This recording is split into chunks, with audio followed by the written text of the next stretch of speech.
ഉമ്മൻചാണ്ടി സാറാണ് ഞങ്ങളോട് KSU youth Congress കാലഘട്ടത്തിലെല്ലാം ചേർത്ത് നിർത്തിയിട്ടുള്ളത്.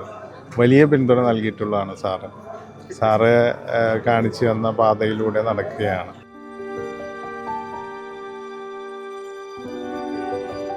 വികസനം തുടരും.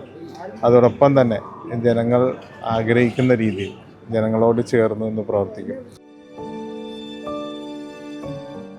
ഭൂരിപക്ഷം പ്രതീക്ഷിച്ചിരുന്നു. ഞാൻ 5 അക്കം കടക്കുമെന്നുള്ളത് പറഞ്ഞതാണ്. വലിയ ഭൂരിപക്ഷം നൽകി ജനങ്ങൾ. ഈ ഗവൺമെൻറ്റിനോട് ഉള്ള എതിർപ്പ് തീർച്ചയായും ജനങ്ങൾ പ്രകടിപ്പിച്ചിട്ടുണ്ട്.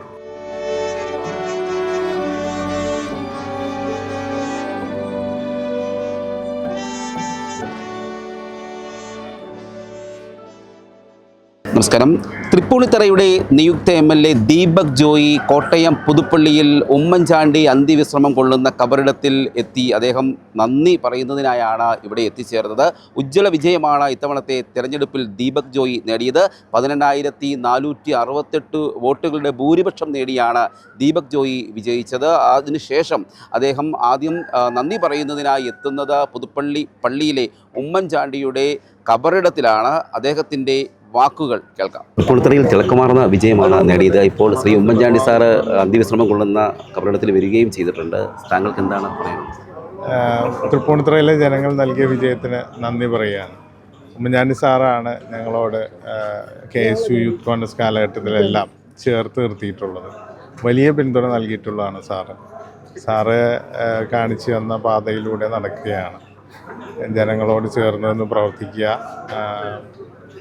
വികസന പ്രവർത്തനങ്ങളും യാഥാർത്ഥ്യമാക്കാനും ഒക്കെ ജനങ്ങളോട് ചേർന്ന് നിൽക്കുക എന്നുള്ളത് തന്നെയാണ് ജനപ്രതിനിധിയുടെ പ്രധാന ലക്ഷ്യം. അത് കാണിച്ചു തന്നത് സാറാണ്.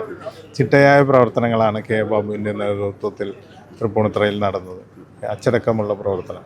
വലിയ വിജയം നേടാൻ സാധിച്ചു. അതിനുള്ള നന്ദി ഹൃദയത്തിൻ്റെ ആഴങ്ങളിൽ നിന്ന് തൃപ്പൂണിത്തറക്കാരോട് പറയുകയാണ്. തൃപ്പൂണിത്തറ എങ്ങനെ മാറ്റിയെടുക്കുമെന്നാണ് താങ്കളുടെ ഒരു കാഴ്ചപ്പാട്? തൃപ്പൂണിത്തറ മെട്രോ ഉൾപ്പെടെയുള്ള വികസനങ്ങൾ വന്ന പ്രദേശമാണ്. ഇനിയും തുടർ വികസനങ്ങൾ ഉണ്ടാകും. 2 മുനിസിപ്പാലിറ്റിയും 2 പഞ്ചായത്തും കോർപ്പറേഷനിലെ ഡിവിഷനുകളും ഒക്കെ ചേർന്ന നിയോജകമണ്ഡലമാണ്. വികസനം തുടരും. അതോടൊപ്പം തന്നെ ജനങ്ങൾ ആഗ്രഹിക്കുന്ന രീതിയിൽ ജനങ്ങളോട് ചേർന്ന് നിന്ന് പ്രവർത്തിക്കും. വലിയ നിർദ്ദേശങ്ങൾ, ബഡ്ജറ്റ് ഉൾപ്പെടെയുള്ള കാര്യങ്ങളിൽ ഞങ്ങൾ ജനങ്ങളെ കേട്ടുകൊണ്ടാണ് ബഡ്ജറ്റ് ഞാൻ അവതരിപ്പിച്ചത് കൊച്ചി നഗരസഭയുടെ.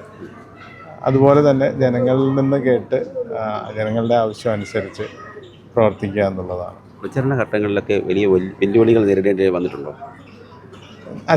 വളരെ കുറച്ച് സമയമേ ഉണ്ടായിരുന്നുള്ളൂ ഈ പ്രാവശ്യത്തെ ഇലക്ഷന്.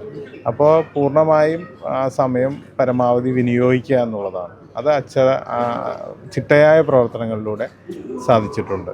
ഇത്രയധികം ഭൂരിപക്ഷം പ്രതീക്ഷിച്ചിരുന്നോ? ഭൂരിപക്ഷം പ്രതീക്ഷിച്ചിരുന്നു. ഞാൻ 5 അക്കം കടക്കുമെന്നുള്ളത് പറഞ്ഞതാണ്. വലിയ ഭൂരിപക്ഷം നൽകി ജനങ്ങൾ. ഈ ഗവൺമെൻറ്റിനോട് ഉള്ള എതിർപ്പ് തീർച്ചയായും ജനങ്ങൾ പ്രകടിപ്പിച്ചിട്ടുണ്ട്.